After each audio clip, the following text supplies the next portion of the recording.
শিক্ষার্থীদের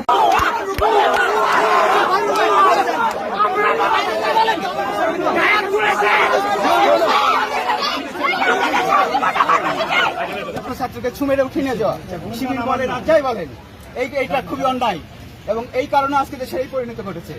এটা আপনাদের মনে রাখতে হবে। আজকে 12 বছর ধরে এই কাণ্ডটাই করেছেন আপনারা, ছাত্রলীগ এবং আপনারা মিলে।